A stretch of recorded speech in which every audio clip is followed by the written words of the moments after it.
નારાયણ ભગવાનની જય. તમસોમાં જ્યોતિર્ગમય, અંધકારમાંથી પ્રકાશ તરફ ગતિ કરવાની છે. સ્થૂળ પ્રકાશની અંદર માણસો ઘણા રહેતા હોય છે, પરંતુ અંતરની અંદર તિમિર હોય. અંતરનું અંધકાર ટાળે એના માટે આ બધા શબ્દ સત્ર હોય છે, કથા વાર્તા હોય છે. અત્યારે થોડીક પરિસ્થિતિ વિપરીત છે, પણ બધા એની અંદર શાંતિથી આ કથા વાર્તાનો લાભ પ્રાપ્ત કરીએ. પ્રથમ મેં વાત કરી કે આ કથા વાર્તા ત્રિદિવસીય સત્ર, શબ્દો આપણે સૌ સાંભળવાના છીએ.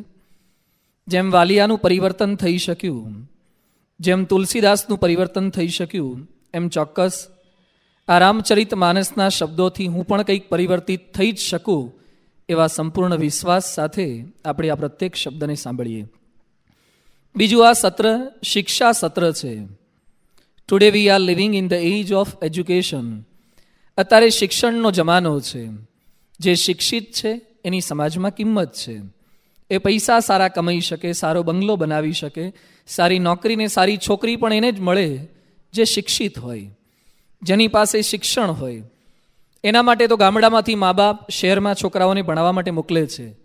કેટલાક મા બાપ તો દીકરાને ભણાવવા માટે શહેરમાં પોતે આવીને વસે છે, કારણ કે એજ્યુકેશનનો મહિમા એ સમજાવ્યો છે. પરદેશ મોકલે છે. હમણાં જ અમે વાત કરતા હતા યજ્ઞચરણ સ્વામી સાથે, IELTSની એક્ઝામ આપે છે. અમારા રાજકોટ મંદિરે આ બાજુના ઘણા બધા છોકરાઓ આવે છે. IELTSની એક્ઝામ આપવા માટે ટ્રોફેલ, GRE, ગેટ, કેટ આ બધી એક્ઝામ આપે છે, કારણ કે સારી યુનિવર્સિટીમાં એડમિશન પ્રાપ્ત કરવું છે, શિક્ષિત થવું છે, સારો પગાર પ્રાપ્ત કરવો છે. તો શિક્ષણ વધે એ સારું જ છે, પણ only education can't solve our problem. કેવળ શિક્ષણ સમાજના પ્રશ્નો એ ક્યારેય સોલ્વ નહીં કરી શકે. થોડાક સમય પહેલાં, થોડાક દિવસોની હું આપને વાત કરી રહ્યો છું. ભારતના એક IPS અધિકારી, IPS એટલે પોલીસના જે વડા હોય, કમિશનરો જેટલા હોય છે કોઈ પણ શહેરના પોલીસ કમિશનર, એ IPS અધિકારી મોહમ્મદ અંશે હોય છે. UPSCની એક્ઝામ આપે ત્યારે IAS થાય, અથવા તો ત્યાર પછીની કેડરમાં એ IPS અધિકારી થાય. બહુ સર્વોચ્ચ હોદ્દો આ છે. હજારો રૂપિયાનો પગાર પ્રાપ્ત કરે. એના કરતાં પણ માન, ગરિમા આ સ્થાનનું બહુ હોય છે. સાજી મોહન એમનું નામ, આ IPS અધિકારી. ભારત સરકારે એમને ગેલેન્ટ્રી એવોર્ડ આપેલો. પોલીસોને અપાતો એક એવોર્ડ છે, ગેલેન્ટ્રી એવોર્ડ, ખ્યાતનામ એવોર્ડ છે. આ એવોર્ડ એમને પ્રાપ્ત થયેલો. અત્યાર સુધીમાં એમણે કેટલાય માણસોને પકડેલા પણ ખરા. નાર્કોટિક્સ ડિપાર્ટમેન્ટની અંદર પોતે કમિશનર તરીકે જવાબદારી બજાવતા હતા. આપને સાંભળીને આશ્ચર્ય નહીં પણ આઘાત લાગશે. અત્યારે એક જેલમાં છે. IPS જેલમાં પૂરવા માટે હોય કે જેલમાં જવા માટે? કેમ જેલમાં ગયા? તપાસ કરતા ખબર પડી આ IPS અધિકારી જે ડ્રગ્સ, મેરેજુઆના આ બધું પકડાય, કેફી દ્રવ્યો એના ડિપાર્ટમેન્ટમાં હતા. લોકો પાસેથી નશીલા તત્વો, દ્રવ્યો પકડીને પોતે એનો વેપાર કરતા હતા. આ IPS અધિકારી એ પકડાય ને અત્યારે જેલમાં છે. IPS લેવલના માણસો આવા ધંધા કરી રહ્યા છે કેટલાક. થોડાક સમય પહેલા ભારતમાં એક કૌભાંડ થયું હતું, સ્ટેમ્પ પેપર કૌભાંડ. અબ્દુલ કરીમ તેલગીનું નામ તો હજી ચમકે છે. એ વગો વહી ગયા અબ્દુલ કરીમ તેલગી, પરંતુ એની સાથે એક વ્યક્તિ હતા, શ્રીધર વગળે. શ્રીધર વગળે કોણ છે? ગામડાના કોઈ અભણ ભરવાડ નહોતા. He has done MBA from IIM Ahmedabad. એ કોઈ વિદ્યાનગરમાંથી કે સૌરાષ્ટ્ર યુનિવર્સિટીના MBA નહોતા. અમદાવાદના IIMમાંથી MBA કરવું એટલે એવરેસ્ટ ચડવા જેટલા અઘરા જેવું કઠિન છે. કેટની એક્ઝામ આપે ત્યારે IIMમાં એડમિશન લઈ શકે. ત્યાંથી MBA થયેલો માણસ અને 35,000 કરોડનો દેશદ્રોહ કરવા માટે શ્રીધર વગળે તૈયાર થયા. આ સાંભળીએ, આ બધા પ્રસંગોનો વિચાર કરીએ ત્યારે પ્રતીતિ આવે છે કે કેવળ MBAની સંખ્યા વધી જશે ભારતમાં, કેવળ IAS થઈ જાય, કેવળ IPS થઈ જાય એટલે શું ભારત સુખી થઈ જવાનો? આપણે સુખી થઈ જવાના? હમણાં 2-5 વર્ષ પહેલાં જ એક IAS પત્ની અને IPS પતિ વચ્ચે છૂટાછેડાનો કેસ ચાલતો હતો કોર્ટમાં. આપણને લાગે ગામડાના પેલા ભંગ્યા જ કે હવા ઠાકેડા કે પેલા ઝૂંપડપટ્ટીવાળા જ ઝઘડતા હશે. આ ભણેલા ભૂતય જાજુ ઝઘડે છે. IAS થયેલા અને IPS થયેલા, કોર્ટમાં કેસ ચાલે. સામાન્ય ઝઘડે તેને કલમની ખબર ન હોય, આ બધાને તો કલમની ખબર હોય એટલે ઝઘડો લાંબો ચાલે. ભણેલા માણસોમાં તો only education can't solve our problem. એટલે મહાત્મા ગાંધીજી પોતે બોલ્યા હતા કે સ્વતંત્ર ભારતમાં મને સૌથી વધારે જો કોઈ વાતની ચિંતા થતી હોય તો ભારતના શિક્ષિત માણસોની હૃદયહીનતા, ધર્મહીનતા. શિક્ષિત માણસો હૃદયહીન હશે, ધર્મહીન હશે, એની મને સૌથી વધારે ચિંતા થાય છે. તો અહીંયા રામાયણની પારાયણમાં આપણે કંઈક એવી શિક્ષા પ્રાપ્ત કરવાના છીએ જે સ્કૂલો કોલેજોમાં નથી અપાતી. એ શિક્ષા મેળવ્યા પછી પણ, બાહ્ય શિક્ષા મેળવ્યા પછી જે પ્રશ્ન સોલ્વ નથી થયા એ આ શિક્ષાથી સોલ્વ થાય છે. રામાયણમાં એક સુંદર પ્રસંગ આવે છે. રામચંદ્ર ભગવાનને જ્યારે વનમાં મોકલી દેવામાં આવ્યા, ભરત પોતાના મોસાળ પક્ષે ગયેલા હતા, ભરત પાછા આવ્યા. કઈ કઈ આદર સત્કાર કરે છે કે બેટા તું આવી ગયો, તારા માટે મેં રાજ્ય નિષ્કંટક કરી નાખ્યું, હવે તું રાજ્યાસન પર બેસી જા, આરૂઢ થઈ જા. આરતી ઉતારવા માટે તત્પર થયા. પણ આ ભરત હતા. ભરત પૂછે છે કે રામ ક્યાં, લક્ષ્મણ ક્યાં, સીતા ક્યાં, કોઈ દેખાતું નથી. અને એ સમયે કઈ કઈ એને બધી સમજ આપે છે કે તારા માટે મેં કાંટો કાઢી નાખ્યો, રામને જંગલમાં મોકલી દીધા, હવે તને કોઈ નડનારું રહેશે નહીં, તું રાજા બની જઈશ, અયોધ્યાનો અધિપતિ તું થઈ જઈશ. પણ આ ભરત હતા. રામ જેની પ્રશંસા રામાયણમાં અવારનવાર કરે છે કે ત્રિભુવનમાં ભરત જેવો કોઈ ભાઈ નથી, એ ભરત. આ વાતની જ્યારે ખબર પડી, ભરતને સહેજ પણ ન ગમ્યું, ગુસ્સે થયા. એકવાર રાત્રિના સમયે ભરત સૂતા હતા ને એમના મનમાં સતત આ જ વિચાર ચાલ્યા કર્યો કે મારા ભાઈને મારી માતાએ જંગલમાં કાઢી મૂક્યો, જે રાજા બનવા લાયક હતા એને આ રીતે એક પહેરેલા વસ્ત્ર સાથે જંગલની અંદર મોકલી દીધા, એ માતા જીવવાને લાયક નથી. એટલે ભરતે પોતાની તલવાર તૈયાર કરી. ખુલ્લી તલવાર લઈ ભરતે પોતાની માતા કૈકેયીને મારવા માટે નીકળ્યા. કૈકેયીના કક્ષ તરફ આગળ વધ્યા અને મારવા જતા હતા. કૈકેયી સૂતા હતા. ભરત જોઈ રહ્યા છે કે મારી માતા સૂતા છે, હવે એનું મસ્તક ધડથી હું અલગ કરી નાખું. આટલી તૈયારી હતી, થોડી ક્ષણોની વાર હતી. ત્યાં ભરતના મનમાં એક વિચાર આવ્યો કે જો હું અત્યારે કૈકેયીને મારી નાખીશ તો વર્ષો પછી લોકો એમ બોલશે કે દશરથ રાજાનો દીકરો, દશરથ એ પવિત્ર રાજા, રઘુકુળ શિરોમણી દશરથ રાજા, એના દીકરાએ પોતાની સગી માતાની હત્યા કરી નાખી. એટલે મારા લાઈટ, બાહ્ય લાઈટ આવે તો કેટલો આનંદ આપણને થાય છે, આંતરિક પ્રકાશ થાય એવું આ વાતો આપણે સૌ સાંભળીએ છીએ. ભરતની આપણે વાત સાંભળતા હતા કે ભરત પોતાની માતાને મારવા માટે હાથમાં તલવાર લઈને તત્પર બન્યા છે. અને ત્યાં જ ભરતના મનમાં વિચાર આવ્યો કે હું મારી માતાને મારી નાખીશ તો વર્ષો પછી લોકો એમ વાત કરશે કે દશરથને 4 દીકરા હતા, એમાં એક દીકરાએ પોતાની સગી માતાની હત્યા કરી હતી, એટલે મારા બાપને કલંક લાગશે. એટલે ભરત પોતાની તલવારને મ્યાન કરવા માટે જાય છે. ત્યાં ભરતને ફરીથી રામ પ્રત્યેની પ્રીતિ ઉભરાઈ આવી. કરે દશરથને શું કલંક લાગવાનું, કલંક લાગેલું જ છે. જ્યારથી મારા ભાઈને આજ્ઞા કરી જંગલમાં જવાની, કલંક લાગી જ ગયેલું છે. દશરથ કી એસી કી તૈસી, ભલે કલંક લાગતું, આજે તો કૈકેયીને પતાઈ જ દેવી છે. ફરથી માતાની નજીક ગયા અને કૈકેયીને હમણાં મારી નાખું. ત્યાં બીજો વિચાર આવ્યો કે મારા રઘુકુળને કલંક લાગી જશે. રઘુકુળ રીતિ સદા ચલી આવી, પ્રાણ જાય અરુ બચનું ન જાય, મારા કુળને કલંક લાગશે. એટલે તલવાર પાછી મ્યાન કરવા જતા હતા. ત્યાં ફરીથી રામની આસક્તિ, રામનો અનુરાગ એના હૈયામાં જબૂક્યો અને કે ના ના, આજે તો મારી જ નાખવી છે, ભલે રઘુકુળને જે થવું હોય થાય. અને મારી નાખવા જતા હતા. તલવાર કૈકેયીના ગળા સુધી સ્પર્શ કરવા જતી હતી. અને ત્યાં જ એમના મનમાં એક અતિ બળવાન વિચાર જબૂક્યો કે બીજું ગમે તે થાય પણ હું આજે આ કૈકેયીને મારી નાખીશ, મારી નાખવાને લાયક જ છે. છતાં પણ રામ જ્યારે જાણશે ત્યારે મારા રામ રાજી નહીં થાય, રામ કુરાજી થઈ જશે મારા પર કે ભાઈ તે શું કર્યું. એક રામના રાજીપાનો વિચાર ભરતના મનની અંદર પ્રજ્વલિત થયો. ભરત પાછા વળી ગયા, તલવાર મ્યાન થઈ, પછી નીકળી નથી. વિવેક તો ભરત કઈ કોલેજમાં ભણેલા હશે, કઈ કોલેજનું શિક્ષણ લીધેલું હશે. 5-6 વર્ષ પહેલા નેપાળની અંદર એક ઘટના બની ગઈ. નેપાળના રાજવી દીપેન્દ્રએ પોતાની માતા, પોતાની બહેન, પોતાના કાકા, કુટુંબના 7-8 સભ્યોની હત્યા કરી નાખી હતી. અને તમામ ન્યૂઝપેપરમાં, મેગેઝિનમાં આ કિસ્સો અવારનવાર છપાયો છે. એક સગા દીકરાએ પોતાની માતા, પોતાના બહેન, ભાઈ, ઘણા બધાને મારી નાખ્યા. કારણ શું હતું? દીપેન્દ્રને દેવિયાની નામની સ્ત્રી પ્રત્યે પ્રેમ હતો અને એની સાથે લગ્ન કરવાના હતા. અને દીપેન્દ્રની માતા અને નેપાળની રાજરાણીએ દીપેન્દ્રને દેવિયાની સાથે લગ્ન કરવાની ના પાડી કે તું એની સાથે લગ્ન ન કર. અને દીપેન્દ્રને ખૂંચ્યું કે મારી બા મને નડે છે, મારી માએ મારું ગમતું ન કર્યું, આજે માને પતાઈ દેવી છે. અને દીપેન્દ્રએ પોતાની માતા બધાને મારી નાખ્યા, 8 જણાને હત્યા કરી નાખી સ્ટેનગનથી. આ દીપેન્દ્ર લંડનની કોલેજમાં ગ્રેજ્યુએટ થયેલા હતા, શિક્ષિત હતા, છતાં પણ મારતા અચકાય નહીં. ભરત કોઈ કોલેજમાં ભણેલા નહોતા, લૌકિક જે શિક્ષણ આજે કહીએ છીએ એવું કદાચ શિક્ષણ નહીં હોય, પણ ભરત પાસે આ શિક્ષા હતી. પારાયણ આ છે, શિક્ષા સત્ર આ છે.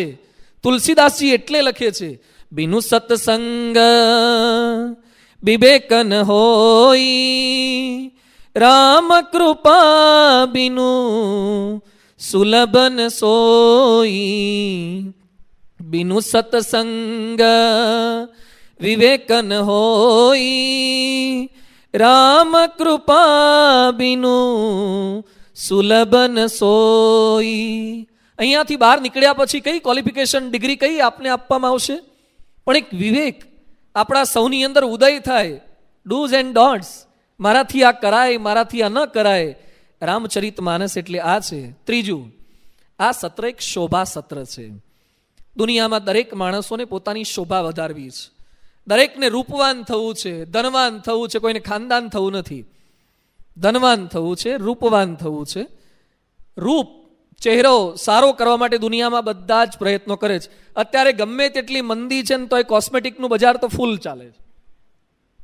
લગ્નમાં કોઈને ખર્ચા નડતા નથી, ટીપ ટાપના, એમાં એટલા જ ખર્ચા થાય છે. કપડામાં કોઈને ખર્ચા નડતા નથી. રૂપવાન થવું છે. વાળની સ્ટાઇલો બદલશે, ટૂંકા કરશે, પાછળથી વધારશે, આગળ ગૂંચડા કરશે, કાળા કરશે, ધોળા કરશે, લીલા કરશે, સોનેરી કલરના કરશે. રૂપવાન દેખાવું છે દરેકને. ચશ્માની સ્ટાઇલો બદલશે, કપડાં બદલશે, અલગ અલગ કેટલી સ્ટાઇલો માણસ બદલે છે. મિસ્ટર વર્લ્ડ, કોઈને મિસ યુનિવર્સ થવું છે. રૂપવાન દરેકને થવું છે, બ્યુટીફુલ થવું છે, હેન્ડસમ થવું છે. કોઈ આપણને રૂપવાન કે દરેકને ગમે છે. એટલે અહીંયા છે ને શોભામાં વધારો કરવાનો છે. શેની શોભા? હું એક ક્રીમ લઈને આવ્યો છું, એટલે જ કોઈને ખીલ થતા હોય ને આપવાની જ બધાને, જેને મોઢા બગડી ગયેલા હોય ને, રામાયણ ક્રીમ છે, શોભા વધારશે. કયા પ્રકારની શોભા? બાહ્ય શોભા તો કેટલીય વધારી. એવા શોભાવાળા માણસોના જીવનની અંદર પણ ઢગલાબંધ પ્રશ્નો છે. આ બધા ફિલ્મના હીરો હિરોઈનો બધા બહુ શોભાવાળા હોય છે, તો એ કેમ 3-4 વાર પરણે છે? કેમ પ્રશ્ન થાય છે? કેમ છૂટાછેડા લેવા પડે છે? કેમ શોભાઓ કોઈને મદદરૂપ થતી નથી? બાહ્ય શોભા એ બહુ જાજો ટાઈમ સુધી કામ લાગતી નથી. રામાયણ શીખવે છે આંતરિક શોભા, હૃદયની શોભા. રામચરિત માનસ આપણને એવા શોભાવાન બનાવવા માંગે છે. રામાયણ સંબંધી ગ્રંથોમાં, ન તો વાલ્મીકી રામાયણમાં છે, ન તો રામચરિત માનસમાં, પણ કરુણ કેટલાક પ્રસંગો સાંભળવા મળે છે.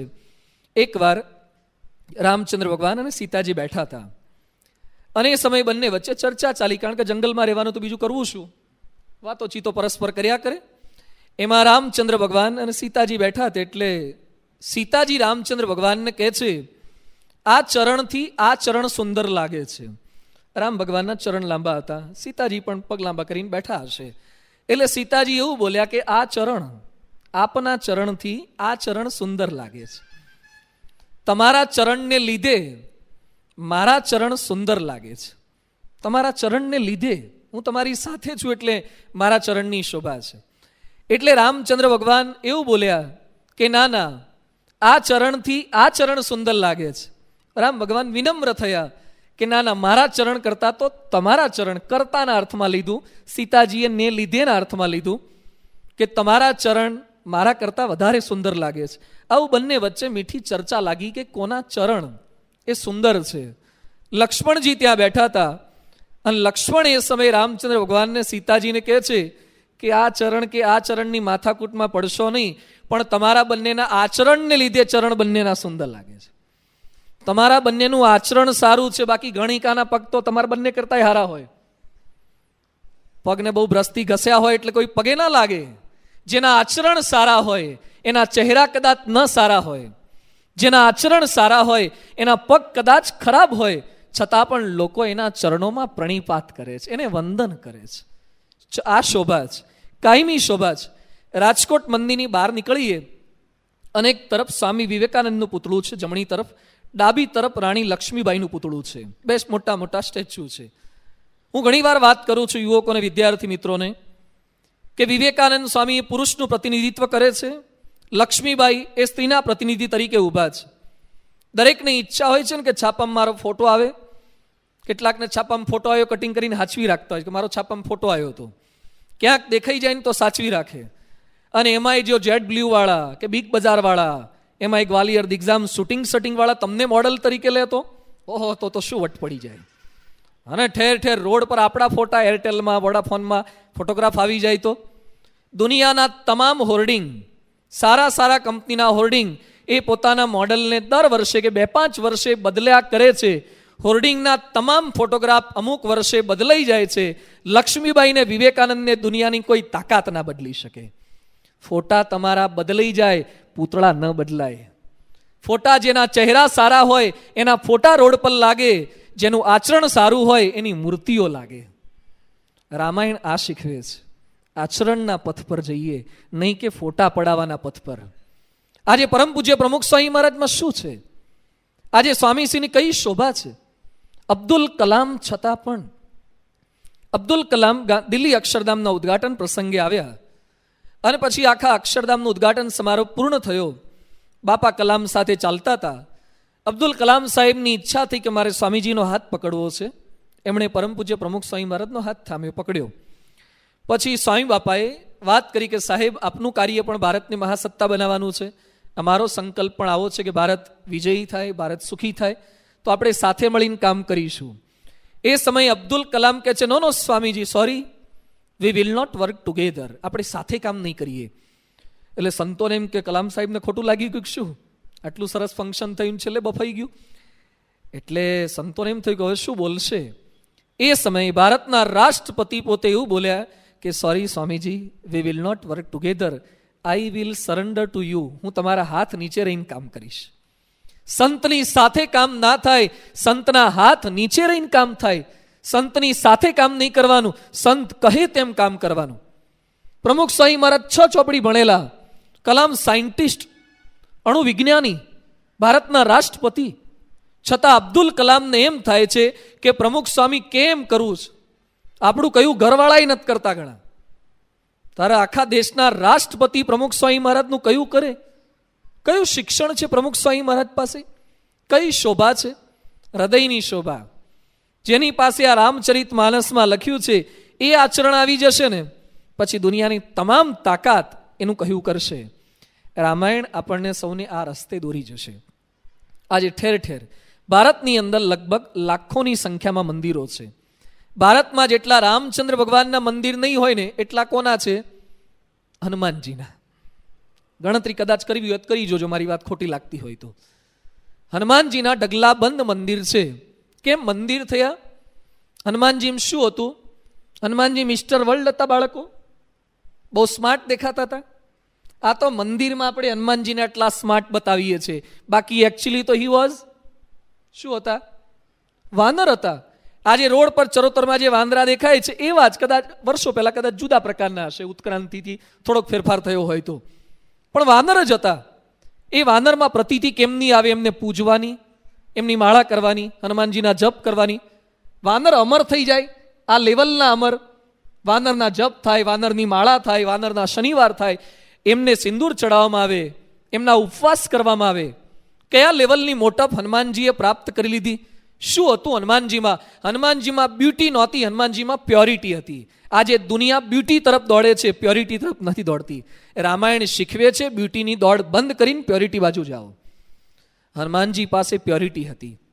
એકવાર રામ સીતા રામાયણના યુદ્ધ પછી અયોધ્યાની અંદર બેઠેલા હતા અને પછી યુદ્ધ પૂરું થઈ ગયું, ફરીથી પાછા આવી ગયા, સુખ શાંતિથી રહેતા હતા. પછી રામ ભગવાન રાજી હતા, દરેકને કંઈક ને કંઈક બક્ષીસ આપતા હતા. સીતાજી રાજી થયા, હનુમાનને કંઈક અર્પણ કરીએ. સીતાજીએ પોતાનો નવલખો હાર, બહુ સરસ ચેઇન હાર એમની પાસે હશે, એ હનુમાનજીને બક્ષીસ સ્વરૂપે આપ્યો. હનુમાનજીએ હાર લીધો. હાર લીધા પછી હનુમાનજી એક એક મણકો તોડવા માંડ્યા. પછી મણકાને દાંતથી ફોલે અને ફોલ્યા પછી પાછા એમાં જોવે કંઈક અને જોયા પછી નાખી દે મણકાને. એટલે સીતાજી હનુમાનની આ ચેષ્ટા જોઈને સીતાજી શું બોલ્યા? હું એમ માનતી હતી કે બુદ્ધિમતામ વરિષ્ઠ, બુદ્ધિશાળીઓમાં વાનર શ્રેષ્ઠ છે, કપી ઉત્તમ છે આ, પણ છેવટે વાંદરાનો વાંદરો જ રહ્યો. 9 લાખનો હાર આપ્યો તો એ તોડી નાખ્યો, રફે દફે કરી નાખ્યો, એક એક મણકા તોડી નાખ્યા. હવે આને કેમનું વેલ્ડિંગ કરવું, બધા તોડી નાખ્યા. એટલે સીતાજી આકડા ઉતાવળા થઈ ગયા. રામચંદ્ર ભગવાન કે પૂછો તો ખરા કે કરે છે શું?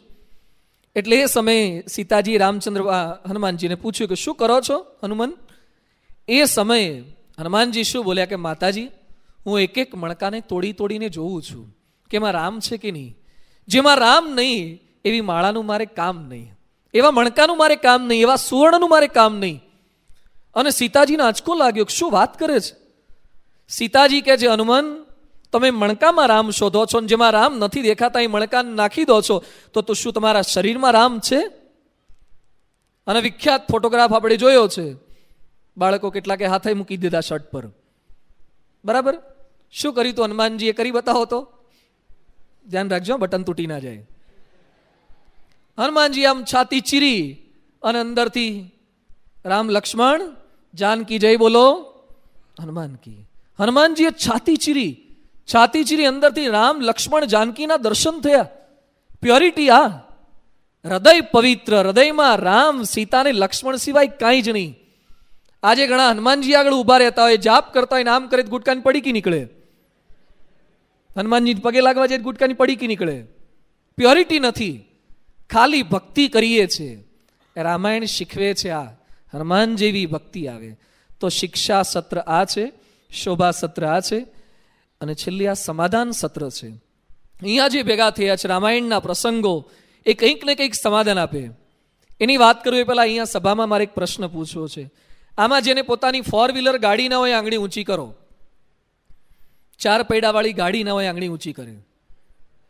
ઓહો, ઘણા છે ને અહીંયા, તો મારે વધારે અભિષેક કરવો પડશે. 4 પૈડાવાળી ગાડી નથી એવા પણ ઘણા છે. જેને પોતાનો ઘરની અંદર DVD, VCR કે ફ્રીજ ન હોય એવા આંગળી ઊંચી કરે. બાળકો તમારા બાપુજીનું એ તમારું જ કહેવાય. એટલે કેટલાક એવા પણ હશે કે જેના ઘરમાં ફ્રીજ ન હોય, VCR ન હોય, એવા પણ કેટલાક હોય. પણ હવે છેલ્લું કે જેને પોતાના ઘરમાં, વ્યક્તિગત જીવનમાં, સામાજિક કોઈ પ્રશ્ન ના હોય એવા આંગળી ઊંચી કરે. જેને કંઈ તકલીફ જ ના હોય. બધા તકલીફ વાળા જ ભેગા કરે. ખાલી અહીંયા નહીં, રાજકોટમાં આવાજ છે. ખાલી રાજકોટમાં નહીં, ગુજરાતમાં આવાજ, ગુજરાતમાં નહીં, ભારતમાં, વિશ્વમાં તકલીફ વાળા જ માણસો છે, પ્રશ્ન વાળા જ. કૃષ્ણ ને પ્રશ્ન, દુનિયાની અંદર જે જન્મે છે મૃત્યુ સુધી સતત પ્રશ્ન માળાની અંદર માણસ જજુમ્યા કરે છે. કંઈક ને કંઈ વ્યક્તિગત પ્રશ્ન, શારીરિક પ્રશ્ન, આર્થિક પ્રશ્ન, માનસિક પ્રશ્ન, એ પ્રશ્નોની વચ્ચે આપણે સૌ જીવી રહ્યા છીએ. જાતના પ્રશ્નોની વચ્ચેથી પસાર થઈએ જ. હું અહીંયા પારાયણ કરવા આવતો હતો, લગભગ ધર્મતથી આગળ પહોંચ્યો હોઈશ, ધર્મતથી પેલી તરફ હતો, અને ત્યાં જ મને એક છોકરાનો ફોન આવ્યો. ટેરિફિક ક્વેશ્ચન, સખત એનો પ્રશ્ન હતો. હજુ મારે રાત્રે એનો ફોન પાછો આવવાનો છે. ભારે પ્રશ્ન હતો, એટલે પૂરો ન થયો, એટલે મેં કીધું હવે મારી પારાયણ છે અને પછી તું રાત્રે ફોન કરજે. એને પ્રશ્ન એવો હતો, હું તો એને મળ્યો પણ નથી, પણ એને ફોન થ્રુ કોકના દ્વારા જાણીને પછી સમાધાન માટે મને ફોન કર્યો. એના સગાઈ થઈ છે હમણાં ગયા જૂનની અંદર એની સગાઈ થઈ છે અને લગ્ન લેવાના છે 27મી કે 26મી એપ્રિલે. આ 27-26 એપ્રિલે એના લગ્ન છે. અને હવે એના ઉપર આટલા મહિનાની અંદર સતત એક વ્યક્તિના ફોન આવ્યા કરે છે, SMS આવ્યા કરે છે કે તું આ છોકરી જોડે લગ્ન ના કરીશ લગ્ન, નહીં તો હેરાન થઈ જઈશ, પરેશાન થઈશ. એ કે કેમ લગ્ન ના કરું, ભાઈ સગાઈ થઈ ગઈ છે ને મારી? એ કે ના, કે છોકરી નાલાયક છે, ચારિત્રમાં ખરાબ છે. એટલે આને બધી તપાસ કરાઈ તો આ છોકરીને આની સાથે સગાઈ કરી, એના પહેલા આના સાથે પ્રેમ હતો કંઈક પેલા છોકરા સાથે. એટલે પેલો આવા કોલ કર્યા કરે છે, પેલાના પાછા લગ્ન થઈ ગયા છે તો આ હેરાન કર્યા કરે છે. પેલી છોકરીએ કન્ફેસ કરી લીધું છે કે હવે મારે કોઈ સંબંધ નથી, હવે હું બધું ભૂલી ગઈ છું, છતાં પણ પેલો પાછળ ચોટી જ મંડ્યો છે, મૂકતો નથી, હેરાન કર્યા કરે છે. હવે આને મહાપ્રશ્ન છે કે મારે કરવું શું? એટલે છોકરીને સમજાવવાનો પ્રયત્ન કર્યો તો એ પાછા હવે પેલાના call, miss call, SMS, mobile એટલે આવું બધું થોડું થોડું ચાલ્યા કરે છે. મને કે શું કરવું હવે? એ કે મેં કીધું છોકરીના બાપને કહી દે. એ કે છોકરીનો બાપ ગુંડા જેવો છે કે. તો મેં કીધું સારું, પેલાને થોડોક સીધો કરશે. એ કે નાના કે ગન રાખે છે અને મારી નાખે તો કે તકલીફ થઈ જાય, લગ્ન છે ને કેમ પતાઈ દે તો, અને અમારા પર આવે કે.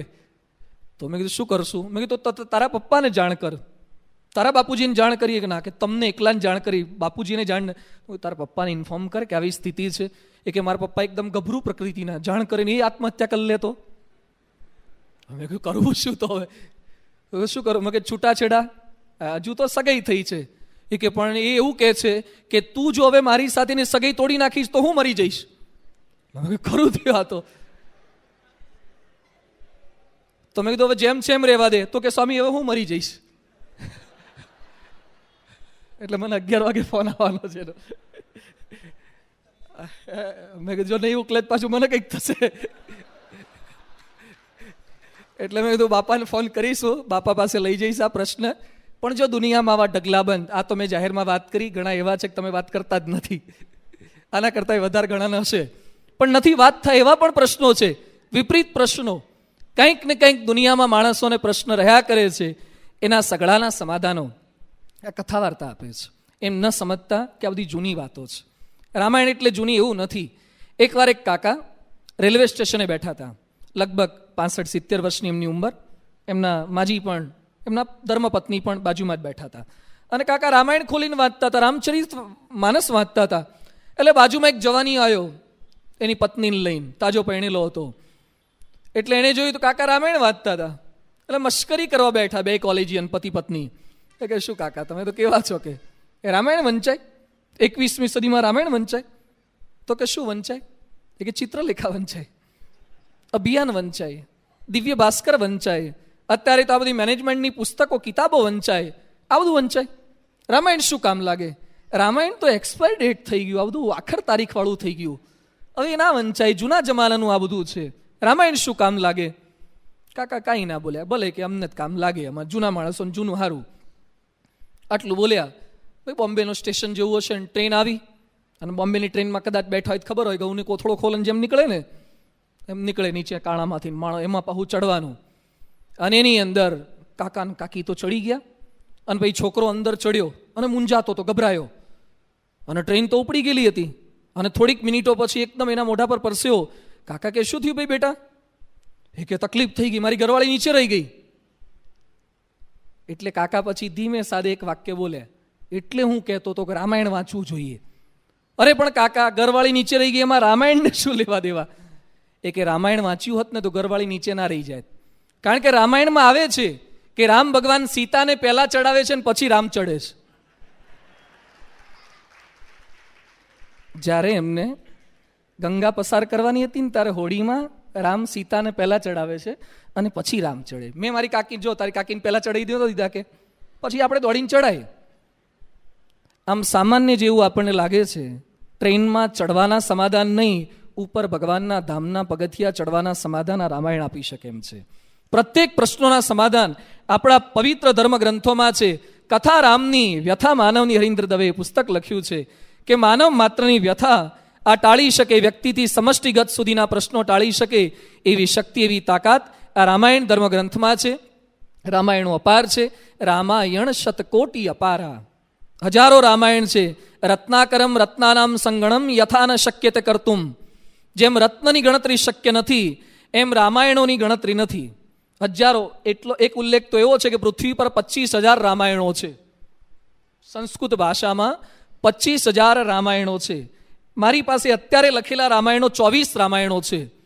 આનંદ રામાયણમાં ઉલ્લેખ છે 24 પ્રકારના રામાયણો. વી રાઘવન નામે એક લેખક એક રામાયણો ભેગા કર્યા, આખા ભારતના અલગ અલગ લેખકો દ્વારા લખાયેલા રામાયણ.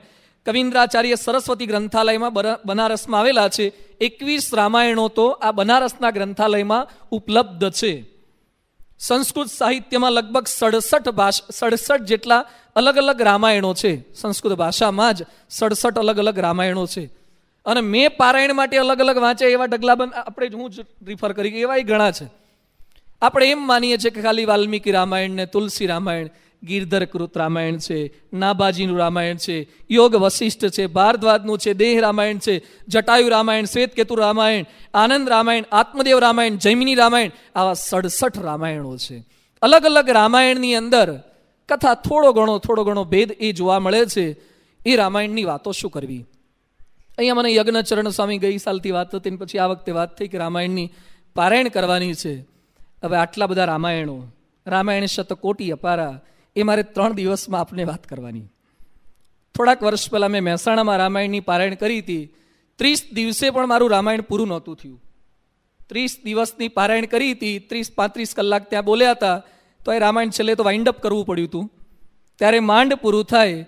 અહીંયા 3 દિવસમાં મારે રામાયણની વાત કરવાની છે, છતાં પ્રયત્ન કરીએ કંઈક સાર સ્વરૂપે. હવે રામાયણનો સાર એક શ્લોકમાં જ છે. આમ તો રામાયણમાં બહુ જાજુ નથી. એક કવિએ બહુ સુંદર વાત કરી છે. રામાયણ શું છે?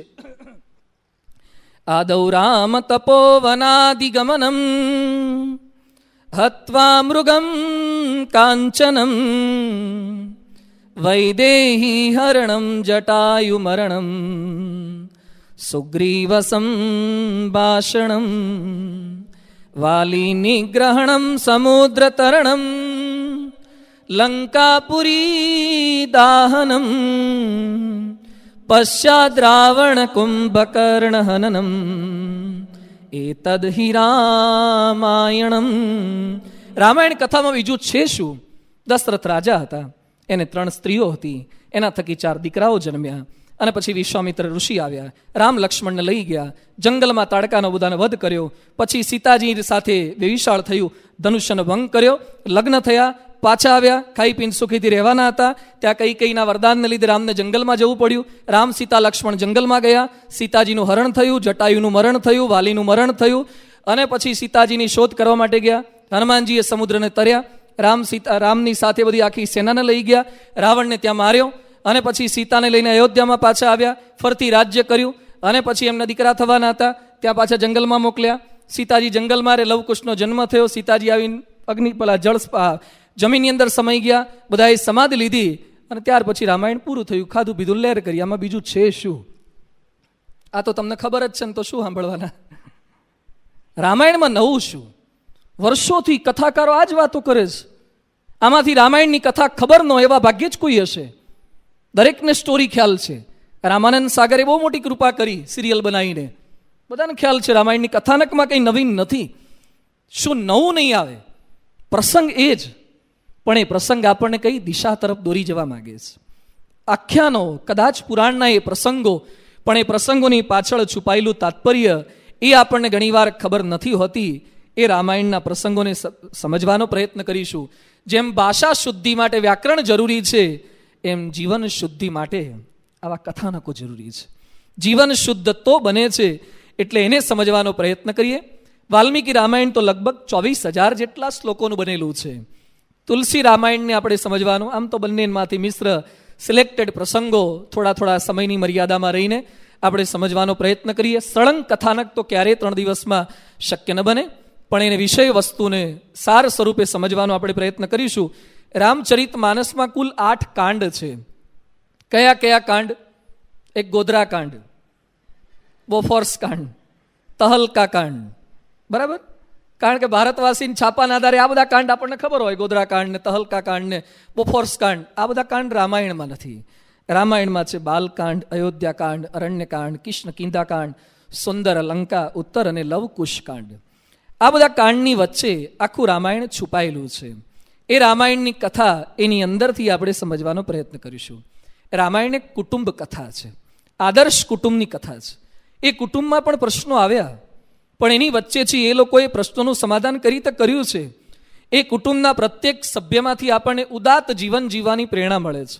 મહાભારત એક તૂટતા કુટુંબની કથા છે, રામાયણ એક સંધાતા કુટુંબની કથા છે. રામાયણમાં પણ પ્રશ્ન આવ્યા છે, પણ એ તમામ સભ્યોની અંદર કયા પ્રકારની ભાવના હશે, તો ફરીથી કુટુંબ પાછું એઝ ઇટ ઇઝ થઈ ગયું. એટલે એ રામાયણને આપણે સમજીશું. રામાયણ શબ્દ 2 શબ્દોનો બનેલો છે. રામાયણમ, રામસ્ય અયનમ.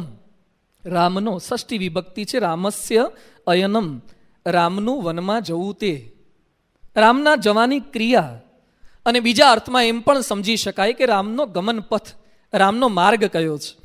નરેન્દ્ર મોદી સરકારે ગયા સત્રની અંદર દરેક રાજ્યોમાં, ગુજરાત રાજ્યમાં દરેક શહેરોમાં, મોટા ટાઉનની અંદર પણ એક રસ્તાનું નામ એ લોકોએ ગૌરવ પથ રાખ્યું હતું. કદાચ અહીંયા હોય તો મને ખ્યાલ નથી. ગૌરવ પથ. દરેક શહેરમાં, દરેક નગરમાં એકાદો રસ્તો તેઓ બીજા બધા ખાડા ટેકરાવાળા, વધારે બમ્પવાળા, ગાયોવાળા હશે ચાલશે, પણ શહેરમાં એકાદ રસ્તો એવો રાખો જેને ગૌરવ પથ કહી શકાય. ગૌરવ પથ બનાવ્યો, જેના આધારે શહેરની શોભા વધે. ગૌરવ પથ પર ચાલનારા માણસો ઘણા હોય છે. રામાયણ આપણને રામના પથ પર ચાલતા શીખવશે. રામનો પથ કયો હતો, રામનો પંથ કયો હતો, રામાયણ એ છે. હવે આજના પ્રથમ દિવસે આપણે થોડુંક સમજવાનો એ પ્રયત્ન કરીએ. રામસ્ય અયનમ એટલે શું, રામનો પથ કયો છે, એ રામાયણના જ એક પ્રથમ પ્રસંગના આધારે સમજીએ. રામાયણમાં પ્રસંગ કંઈક એવો છે. દશરથ રાજાએ રામચંદ્ર ભગવાનને રાજ્યાભિષેક કરવાનો સંકલ્પ કર્યો કે રામને ગાદી આપવી છે. બધા રાજી થઈ ગયા, કારણ કે રામ એવા ગુણિયલ હતા. રામને અત્યારની જેમ નહીં કે ટિકિટ આપવાનું થયું, પક્ષવાળા તૈયાર થઈ ગયા, કોંગ્રેસમાં ફાટફૂટ પડે, એનસીપી વાળા નહીં આપવાની, ભાજપમાં કે ના કે એને આપશો તમે સહકાર નહીં આપીએ. ભાજપના જ હોય તો એ અંદર અંદર ફાટફૂટ. કેમ? કારણ કે ગુણોની મોટપ નહીં હોય તો સર્વાનુમત શક્ય નહીં બને. રામનો વિરોધ કરનાર એક પણ વ્યક્તિ અયોધ્યામાં નહોતું. એ જણાવે છે કે રામ ગાદી પર આવતા પહેલા જ લોકપ્રિય થઈ ચૂકેલા હતા. નેતાઓ તો હવે ઘેર ઘેર ફરીને લોકપ્રિય થશે, ચૂંટણી માટે ફરશે, ભીખ માગશે વોટ માટે. રામચંદ્ર ભગવાન લોકપ્રિય પહેલેથી હતા પોતાના વર્તનથી. એટલે બધા સહમત થયા. વશિષ્ઠજીએ તૈયારી બતાવી અભિષેક કરવાનો, તો 108 નદીઓના જળથી ઋષિમુનિઓ બધા ગામો ગામથી આવી ગયા. બધે તૈયારી થવા લાગી, તોરણ બંધાઈ ગયા છે, મિષ્ટાન થવા લાગ્યા, ઘેર ઘેર દીવડા પ્રજ્વલિત થઈ ગયા છે, બાળકો આનંદમાં આવી ગયા, નવા કપડાની ખરીદી થઈ ગઈ છે. કારણ કે રામ રાજા થવાના છે, રામનો રાજ્યાભિષેક છે. દરેકના ચહેરા પર આનંદ છે, દરેકના હૃદયની અંદર પ્રફુલ્લિતતા છે. પણ એમાં એક વ્યક્તિ દુઃખી છે. કોણ દુઃખી હતું? કોણ દુઃખી હતું? ખ્યાલ છે નામ? મંથરા. મંથરાના પેટમાં દુખતું હતું. કોણ જાણે શું થયું હશે એને. મંથરા દુઃખી હતી. એટલે દુઃખી માણસો દુઃખીનો હોદે જ. જેમ ઘણા બીડી પીનારા હોય ને એ હોદ્યા જ કરે આજુબાજુ, કોઈક આપણા જેવો છે કે નહીં. એને જેને દુખતું હતું એટલે મંથરાએ હોદી દુખાવાવાળી કઈ થોડીક હતી. એટલે કઈ પાસે ગઈ, કાન બંભેરણી કરી, શબ્દો નાખ્યા. જેમ આ શબ્દોની અસર કરે, ખરાબ શબ્દોની પણ અસર કરે. શબ્દની અસર થઈ ગઈ. કઈનું હાર્ટ ટ્રાન્સપ્લાન્ટ કરી નાખ્યું. હા, વિધાઉટ બાયપાસ સર્જરી. અંદર ચેકો માર્યા વગર જ હૃદય પરિવર્તન કરી નાખ્યું, બદલી નાખ્યું. અને કઈને રામ વિરુદ્ધ કરી નાખી. રામ સન્મુખ હતી, એમાંથી રામ વિમુખ કરી નાખી. અને કીધું કે હવે તું વરદાન માગી લે તારા પતિ પાસેથી. આટલે સુધી તૈયારી કરી દીધી. પછી મંથરા તો પોતાના કામે વળગી અને કઈ પોતે તૈયાર થયા છે. દશરથ રાજાને પોતાના ભવનની અંદર આવવાનો સમય થયો. દશરથ એ દિવસે કંઈક બહાન ભૂલ્યા. આમ તો કૌશલ્યા પાસે જતા, પણ કઈ યુવાન હતા એટલે કઈને મળવા માટે જાય છે. અને કઈ એ વખતે કોપ ભુવનમાં જઈને સૂતા. પોતાના કક્ષમાં બેડરૂમમાં ગયા, ત્યાં નહોતા. કઈ પૂછ્યું, કઈ ક્યાં? રાણીજી ક્યાં? તો કે કોપ ભુવનમાં જ. કોપ એટલે ગુસ્સો અને ભુવન એટલે રૂમ કે કક્ષ. કોપ ભુવનમાં શબ્દ સાંભળ્યો અને દશરથ ચોક્યા. પહેલાના જ સમયમાં કેવું હતું, અલગ અલગ નામ, જેમ રસોડું ને બેડરૂમ ને ડ્રોઈંગ રૂમ ને હોય ને, એમ રાજાઓ કોપ ભુવન પણ એક રાખતા હતા. ગુસ્સે થવું હોય ને તો એ રૂમમાં જઈને રીસાઈ જવાનું. આવું એક કોપ ભુવન. અત્યારે તો આપણે રસોડામાં રિહાતા હોય ને ઘરમાં રિહાતા, બેડરૂમ બધે રિહાતા હોય. પહેલા તો રીસાવું હોય ત્યારે એક રૂમમાં જ જઈને રીસાવાનું, કોપ ભુવનમાં. એટલે દશરથે આ શબ્દ સાંભળ્યો ને થયું કોપ ભુવન, મર્યા કે હવે મનાવતા બહુ વાર લાગશે. પણ રાણી બહુ વાલા હતા. દશરથ ત્યાં પહોંચ્યા અને tears are the weapons for the woman. સ્ત્રીઓ માટે આંસુ એ શસ્ત્ર છે, કારણ કે બીજું તો કંઈ વાપરતા ફાવે નહીં. આયુધ શસ્ત્ર એટલે એમને આયુધ શસ્ત્ર બધા કઈએ આ બધા કાઢવા માંડ્યા. વાળ વેરવિખેર થઈ ગયેલા હતા. દશરથે જોયું કઈ જમીન પર પડેલા હતા. પથારી પર સુવાનું હોય, રાજ રાણી હતા, જમીન પર નીચે સૂતેલા હતા, વેરવિખેર વાળ અને એકદમ રિસાયેલો ચહેરો. અને દશરથ એકદમ પામી ગયા પરિસ્થિતિ, કારણ કે અનુભવ તો હોય જ આ બધો. ખબર પડી ગઈ કે આજે રિસાઈ ગયા લાગે છે. દશરથ નજીક ગયા, પ્રેમથી બોલાવા લાગ્યા. શું થયું, શું તકલીફ છે? રીઝવવાના ઘણા પ્રયત્નો કર્યા, રિસાઈ ગયા, પડખું ફરી ગયા, કંઈ બોલતા નથી. દશરથે ખૂબ આજીજી કરી, બોલો બોલો, શું કરવું આપના માટે? આકાશના તારા તોડી લાવું? કારણ કે તો જ મનાય ને, રાજી કરવાના છે. એટલે બધી ઘણી બધી વિનંતી કરી. આ બધું તમને ફાવે? આ તો મને કંઈ ખબર નથી, એટલે છતાં પણ હું રામાયણના આધારે બોલું છું કે આ બધું દશરથજી એ પોતાના પત્નીને બધી વાત કરતા હતા. દશરથ કૈકેયીની બધી વાત કરે છે, રાજી કરવાના પ્રયત્નો કરે છે, અને છેવટે કૈકેયી વરદાનની જે માગણી કરે છે, અને કૈકેયીએ જે વરદાન માગ્યા એના આધારે આખા રામાયણનો ઘટનાક્રમ બદલાઈ ગયો. જે રાજ્યાભિષેક થવાનો હતો એની જગ્યાએ કંઈક અલગ જ ઘટના ઘટી. અને કૈકેયી શું વરદાન માગે છે? સુનહો પ્રાન પ્રિય પાવતજી કા, દેહુ એક બરબર તહી ટીકા. સુનહો પ્રાન પ્રિય બાવતજી કા, દેહુ એક બરબર તહી ટીકા. માગઉ દૂસર બર કર જોરી, પૂર્વહુ નાથ મનોરથ મોરી. તાપસ બેશ વિશેષ ઉદાસી, 14 બરીસ રામુ બનવાસી. સુની મૃદુ વચન ભૂપહિય શોકુ, શશી કર છુઅત બિકલ જીમી કોકુ. શશી કર છુઅત બિકલ જીમી કોકુ. કઈ વરદાન માગે છે કે હે પ્રભુ, વર્ષો પહેલા યુદ્ધના મેદાનની અંદર હું તમારી સાથે સહાયની અંદર હતી, અને એ સમયે મારે આપની પાસે વરદાન માગવાના હતા. આપે કીધું તું વરદાન માગી લે, ત્યારે મેં સમયે એ વખતે અનામત રાખ્યા હતા વરદાન.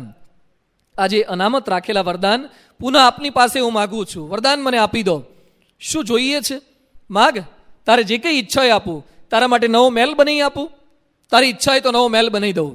તારા માટે નવો રથ લાવી દઉં. તને ક્યાંય ફરવા જવું છે, તારા માટે નવા કપડાં લાવવા છે, નવા ઘરેણાં લાવવા છે. બોલ કઈ તને કઈ રીતે રાજી કરું? કયા વરદાન તારે જોઈએ છે? કઈ કહે છે મારે એમાંથી કાંઈ જ જોઈતું નથી. જો ખરેખર રાજી થયા હોય તો મને 2 વરદાન આપો. સુનહુ પ્રાણ પ્રિય ભાવતજી કા, દેહુ એક બર ભરત હી ટીકા. મારો દીકરો ભરત એને ટીકો કરી દો, એને રાજ્યાભિષેક કરી દો. દશરથે સાંભળ્યું ને આઘાત લાગ્યો કે રામનો રાજ્યાભિષેક આવતીકાલે છે. મેં ઘોષિત કરી દીધું છે, રામને મેં જાણ કરી દીધી છે, અને ભરતનો રાજ્યાભિષેક. છતાં દશરથ સહન કરી લે છે, સ્થિરતા જાળવી શક્યા. અને પછી બીજું વરદાન માગે છે.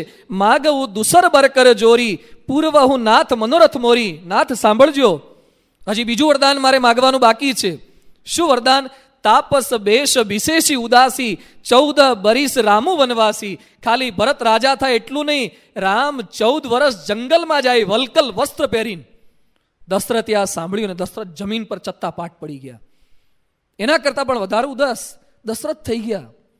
આવા વરદાન માગવાના, આવી વિપરીત વિચિત્ર માગણી કરવાની. અનેક વખત સમજાવવાના પ્રયત્ન કર્યા, ખૂબ બનાઈ કહીને કે આવા વરદાન ન હોય. રામ તને પ્રિય છે, આવું શા માટે તું માગે છે? બીજું કંઈક માગ. અરે હું ભરતને રાજ્યાભિષેક કરી દઈશ, પણ રામને જંગલમાં શા માટે? છતાં કઈ કોઈ રીતે માનતા નથી. હમ નહીં બદલેંગે, સિર કટા સકતે લેકિન સિર ઝુકા સકતે નહીં. માથું કપાઈ જાય ભલે કપાઈ જાય, પણ એકવાર મનમાં નક્કી કર્યું પછી કોઈ જ ફેરફાર નહીં થાય.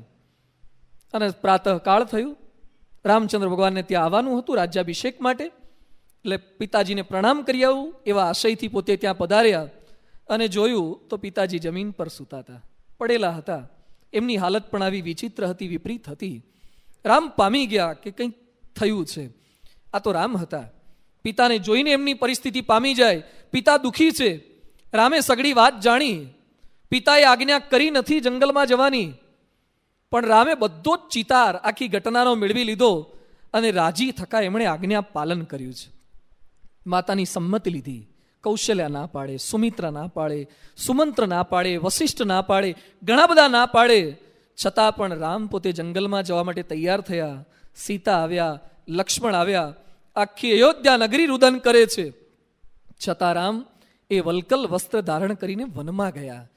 એ વનમાં જવાની જે ઘટના છે એને રામાયણ કહેવાય છે. રામસ્ય અયનમ. રામ જ્યાં સુધી રાજ્યમાં રહેતા હતા ત્યાં સુધી રામાયણ નહોતું. રામ ગયા એટલે રામાયણ થયું છે. અને એ રામાયણ કયા પ્રકારનું છે? રામમાં વનમાં જવાની ઘટના આપણને શું શીખવે છે? સ્થિરતા. પહેલું આજનું લેસન આ છે, પહેલી શિક્ષા આ છે, પહેલી શોભામાં ધારો આ છે. રામ જેવા રામને પણ જંગલમાં જવું પડતું હોય, રામ જેવા રામે પોતાના મનની અંદર જે સંકલ્પ કર્યા હોય એ જો બદલાઈ શકતા હોય તો આપણે તો ચોક્કસ પરિસ્થિતિની સામે લાચાર ન બનવું જોઈએ. એનો સહર્ષ સ્વીકાર કરવો જોઈએ, સ્થિરતાથી એનો સ્વીકાર કરવો જોઈએ. આજે માણસ માત્ર પરિસ્થિતિ બદલવાનો પ્રયત્ન કરે છે. દુનિયા કો બદલ ડાલો, આ બદલવું જોઈએ, રાજ્ય બદલી નાખવું જોઈએ, રસ્તા બદલી નાખવા જોઈએ. ખરેખર બદલાવ સેજ અહીંયા લાવવાનો છે. રામ ભગવાને કૈકેયીને બદલવાના પ્રયત્ન ના કર્યા, રામે દશરથને બદલવાના પ્રયત્ન ના કર્યા. રામ પોતે નક્કી કરે છે કે હું બદલાઈ જવું, હું આદેશ પ્રમાણે વર્તું. સુધારો આમાં લાવવાનો છે. એટલે આનું નામ છે રામચરિત માનસ. તુલસીદાસજી અર્થ લખ્યો છે કે રામના ચરિત્રરૂપી માનસ છે.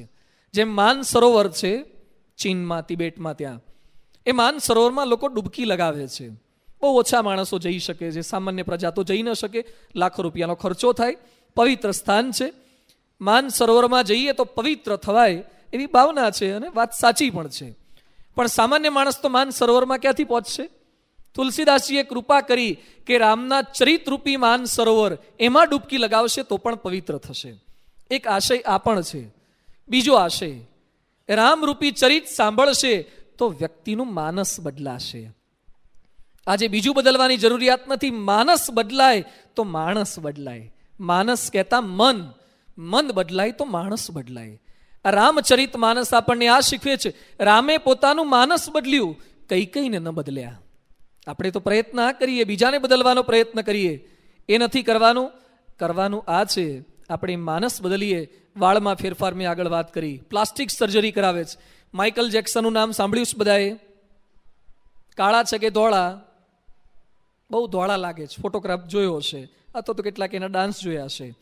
માઇકલ જેક્સન ડાન્સર છે, પોપ ડાન્સર છે, રિચેસ્ટ એન્ટરટેઇનર ઇન ધીસ વર્લ્ડ. સૌથી વધારે કમાનાર આ પોપ સિંગર છે, ડાન્સર છે. એ માઇકલ જેક્સને 18 વાર પ્લાસ્ટિક સર્જરી કરાઈ છે. He was negro, black, totally black, કાળિયો હતો. આખી સર્જરી કરાઈને ધોળિયો થઈ ગયો છે.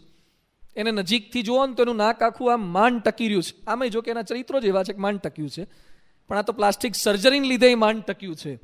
એટલી વાર સર્જરી કરાઈ છે. માણસો ચામડી બદલે છે.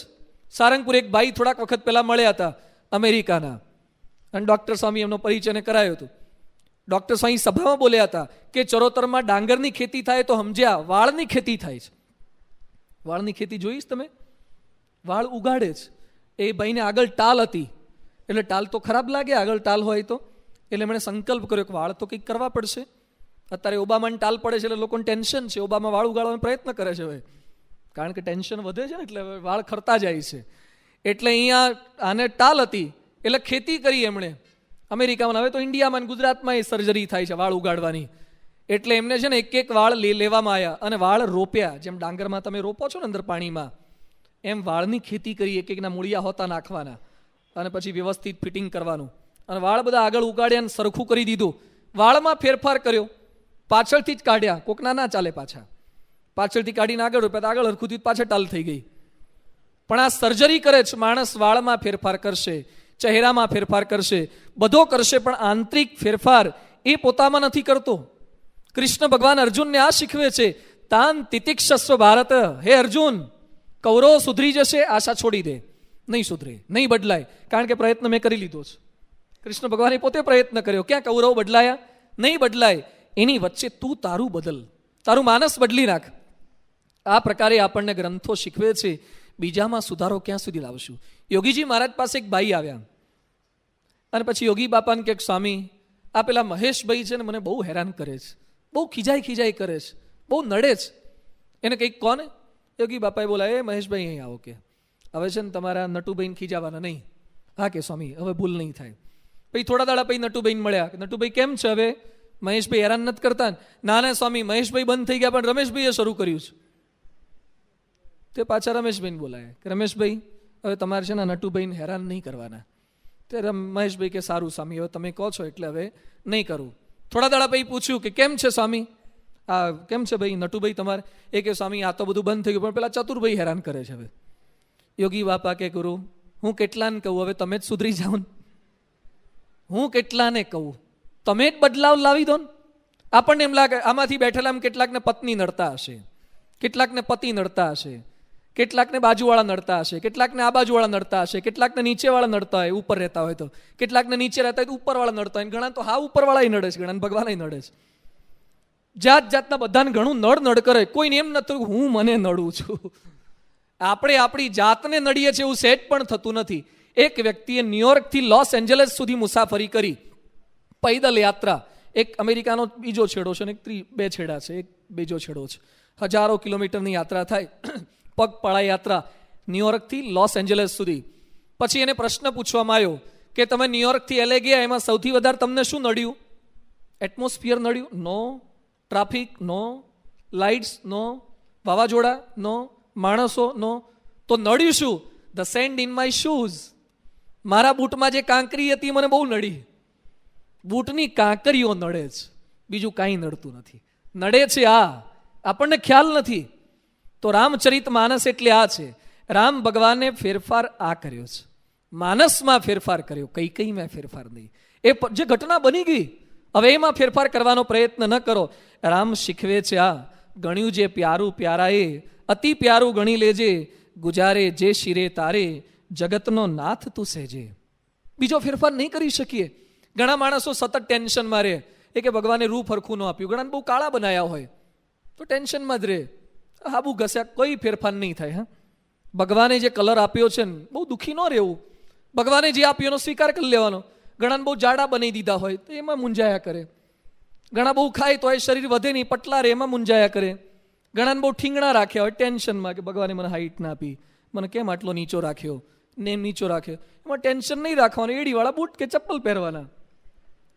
આખી જિંદગી મૂંઝાયા કરો, હવે તમને ખેંચે કંઈ લાંબા થવાના નથી. બહુ કેપ્સ્યુલો ખાઓ તો કે હાઈટમાં ફેરફાર થતો નથી. આખી જિંદગી ફૂલઅપ્સ કર્યા કરો, છેવટે હળિયો હેઠો આવી જાય, તમે ઊંચા ન થાવ. ભગવાને જે હાઈટ આપી બહુ ફેરફાર નહીં થાય. હવે સ્વીકાર કરી લો ભગવાનની આપેલી હાઈટનો, ભગવાને આપેલા કંઈક વેઇટનો, ભગવાને જે રૂપ આપ્યું, ભગવાને જે આપણને જે પરિસ્થિતિમાં જન્મ આપ્યો. ઘણા ટીક પણ એમ થાય ભગવાને મને કેમ ચરોતરમાં જન્મ આપ્યો, મને અમેરિકામાં કેમ જન્મ ન આપ્યો. ભગવાને જ્યાં આપ્યો, જે સ્થિતિમાં આપણને જન્મ આપ્યો છે. કેટલાકને આંધળા બનાવે છે, એના કરતાં તો આપણે સારા છીએ ને. કેટલાકને પગ નથી, કેટલાકને જીભ નથી, એના કરતાં ભગવાને આપણને ઘણું સારું આપ્યું છે. રામ આપણને આ શીખવે છે, પરિસ્થિતિનો સ્વીકાર કરતા શીખીએ. બીજી વસ્તુ, રામનું અયન આપણને શું શીખવે છે? દરેક ક્રિયાને સવળી લો. પહેલા પરિસ્થિતિનો સ્વીકાર કરો. સ્વીકાર કરે પણ ઘણા કમને સ્વીકાર કરે, હા કે આવ્યું છે એટલે સ્વીકારવું જ પડે ને, એમ નહીં. સહર્ષ સ્વીકાર કરો, સવળો પ્રતિભાવ આપો. રામ આપણને આ શીખવે છે. કઈ જ્યારે રામને આ પ્રકારની આજ્ઞા કરે છે, આઘાતજનક સમાચાર આપતા છતાં પણ રામ ભગવાન કઈને શું બોલે છે? મુનિ મન મિલનું વિશેષી બન સબહી ભાંતિ હિત મોર, તેહી મહ પિતુ આયસુ બહુરી સમત જનની તોર. રામ કઈને પગે લાગે છે જંગલમાં જતા પહેલા, અયન કરતા પહેલા. અને પછી રામ કઈને કહે છે, ભરતુ પ્રાણ પ્રિય પાવહી રાજુ, ભરતુ પ્રાણ પ્રિય પાવહી રાજુ, વિધિ સબ વિધિ મોહી સન્મુખ આજુ. હે કઈ તમે ભરત કરતા મારા માટે પક્ષપાત રાખ્યો છે. ભરતને તમે રાજ્ય આપ્યું તો ખાલી અયોધ્યાનું રાજ્ય આપ્યું, મને તો જંગલ આખાનું રાજ્ય આપી દીધું. શું રામ વાત કરે છે! રામની કેવી સવળી સમજ હશે. હવે જંગલના રાજ્યમાં કરવાનું શું? પણ જંગલ આપ્યું પણ તમને લાભ શું? છતાં પણ રામ ભગવાન આવું બોલે છે કે હે માતા, તમે મારા પ્રત્યે પક્ષપાત રાખ્યો છે. કઈને આવું બોલ્યા. પછી રામ કૌશલ્યાને પગે લાગવા માટે ગયા. કૌશલ્યાને પગે લાગ્યા અને પછી રામ ભગવાન સમાચાર આપે છે. સમાચાર આપતા શું કહે છે? પિતા દીન મોહી કાનન રાજુ. મારા પિતાએ મને કયા પ્રકારનું રાજ્ય આપ્યું છે? પિતા દીન, મારા પિતાએ મને કાનન કહેતા કે જંગલનું રાજ્ય આપી દીધું. હે માં, મારા પિતા મને રાજ્યાભિષેક કરવાના હતા, પણ એના કરતાં પણ મોટો રાજ્યાભિષેક કરી આપ્યો. એમાં કેટલા લાભ છે ખબર છે? હું અયોધ્યામાં રહું ને તો વર્ષે શ્રાવણ મહિનો આવે કે પાટોત્સવ આવે ત્યારે જ મને કથા વાર્તાનો લાભ મળે. હવે તો હું જંગલમાં જઈશ એટલે જંગલમાં તો ઋષિમુનિઓ જ રહેતા હોય, એટલે મારે જેની કથા સાંભળી હોય દરેકની પારાયણ, સારંગપુર દરેક જગ્યાએ પારાયણ, આસને આસને પારાયણ. એમ હવે તો હું જંગલમાં આવી ગયો એટલે ઋષિ મુનિઓનો સમાગમ મને બહુ થશે. આ રામ બોલ્યા છે, પિતા દીન હમોહી કાનન રાજુ, જહ સબ ભાંતિ મોરબડ કાજુ. મને સંત સમાગમ થશે. શું રામની સવળી સમજ છે. આટલી તકલીફો પડવાની હતી. જંગલમાંથી પાછા આવ્યા પછી પણ રામ ભગવાન સૌથી પહેલા પગે કોને લાગ્યા? આપણે તો પાછા આવતા પહેલા પ્લાનિંગ શું કરીએ? હવે છે ને કઈ કઈને બતાવી દેવું છે. આયા પછી વાત છે જેલમાં જ નાખી દેવી, નીકળે જ નહીં. બરાબરની સજા કરીએ ને કઈ કઈને. રામ ભગવાન સૌથી પહેલા પ્રણામ કઈ કઈને કરે છે. રામ કૌશલ્યાને પગે નથી લાગતા. પહેલા રામ પોતાની માતા કૌશલ્યા હોવા છતાં પણ કઈ કઈને પગે લાગે છે.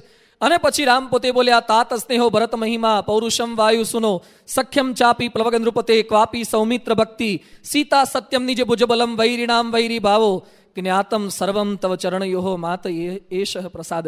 હે માતા, તમારી કૃપા થકી મને કેટલું બધું ખબર પડી. રામ બધી સવળી વાતો કરે છે. શું રામનું પોઝિટિવ એટીટ્યુડ હશે? સવળી સમજ કયા પ્રકારની હશે? આ એક સમજ મારા તમારા સૌના જીવનમાં આવી જાય ને, પ્રશ્ન માત્ર સમી જાય, આપણી ફરિયાદ માત્ર ટળી જાય કે ભગવાને કેમ અમને રાખ્યા, કેમ આવી સ્થિતિમાં રાખ્યા, કેમ આમ કર્યું, કેમ તેમ કર્યું. સવળી સમજ રામચંદ્ર ભગવાન શીખવે છે. શારીરિક દુઃખ આવે તો એ સવળી સમજ. મુક્તાનંદ સ્વામી, બ્રહ્માનંદ સ્વામીના નાક કાન કપાતા હતા. બ્રહ્માનંદ સ્વામી કે સ્વામી મહારાજનું ભજન ભક્તિ કરીને આ દશા, લાવો કે પેલાને સીધો કરી નાખું. મુક્તાનંદ સ્વામી શું બોલ્યા કે સ્વામી, અનંત જન્મ બૈરા છોકરા માટે નાક કાન કપાયા છે, આ જન્મે સ્વામી સહજાનંદ માટે નાક કાન કપાઈ નાખશું. સવળી સમજ. એ સવળી સમજથી જીવી શકતા હતા. આપણા જીવનની અંદર શારીરિક દુઃખોની વચ્ચે પણ સવળી સમજ. બબુ કાકા હતા શાસ્ત્રીજી મહારાજના સન્નિષ્ઠ ભક્ત, નિસંતાન હતા, એમના દીકરા નહોતા. કોઈક પૂછે કે બબુ કાકા તમારા છોકરા ક્યાં? બબુ કાકા તો એમ કહેતા કે અમેરિકા ગયો છે ને કે આફ્રિકા ગયો છે. અલા પણ નથી ને કેમ આમ વાત કરો છો? બબુ કાકા કે ગણાને હોય છે તો એ કમાવા જાય તો એ ન હોય એ વાત થઈ જાય છે ને. કે સવળી સમજ શારીરિક દુઃખોની વચ્ચે પણ સ્થિર રહી શકતા હતા. આજે પરમ પૂજ્ય પ્રમુખ સ્વામી મહારાજના જીવનમાં કેટલા શારીરિક દુઃખો છે. આજે આપણને શરદી થઈ હોય ને, ગણાને ખાલી શરદી થઈ હોય ને તો એમ કે હવે મહારાજની આટલી મહાપૂજા કરી તો એ શરદી મટતી નથી. એટલે શરદીમાં ટેન્શનમાં આવી જવાનું હોય, માથું દુખે એમાં તકલીફ લાગે. પરમ પૂજ્ય પ્રમુખ સ્વામી મહારાજના જીવનમાં કેટલી શારીરિક તકલીફો છે. સ્વામીજીના આંખમાં લેન્સ છે, મોતિયો ઉતરાયેલો છે, સ્વામીજીને મોઢામાં ચોકઠા છે, પ્રમુખ સ્વામી મહારાજને બાયપાસ સર્જરી કરાવી છે, સ્વામીજીને હાર્ટની તકલીફ આજે પણ છે, ECP ટ્રીટમેન્ટ અત્યારે પણ સારંગપુરમાં ચાલુ છે, એમને ગોલ બ્લેડર કાઢી નાખ્યું છે, એમને ઝાડા ઉલટી ક્યારેક ક્યારેક થઈ જાય, ગરમી લાગી જાય અને બધા વધારે વિચરણ થાય તો સાંધાની તકલીફ છે, કમરનો દુખાવો ચાલુ છે, આજની તારીખે પણ વ્હીલચેર ઉપર જ બેસે છે, જાતે સૂઈ શકતા નથી, એમને સુવાડવા પડે છે, ઊંચકીને સુવાડવા પડે છે. રોજની લગભગ પરમ પૂજ્ય પ્રમુખ સ્વામી મહારાજ 20 ગોળીઓ ખાય છે, 20 ટેબ્લેટ પ્રમુખ સ્વામી મહારાજ જમે છે. એની વચ્ચે પણ પ્રમુખ સ્વામી મહારાજ મોઢામાંથી એક શબ્દ બોલતા નથી કે આટલું કર્યું તો મહારાજ કઈ સુધારો કરતા જ નથી. સ્વામીના મોઢામાંથી ક્યારે એક વાક્ય નીકળે છે કે આટલી શારીરિક તકલીફો કેમ? સવળી સમજ. આ પરિસ્થિતિની વચ્ચે પણ આનંદથી એ રહી શકે છે.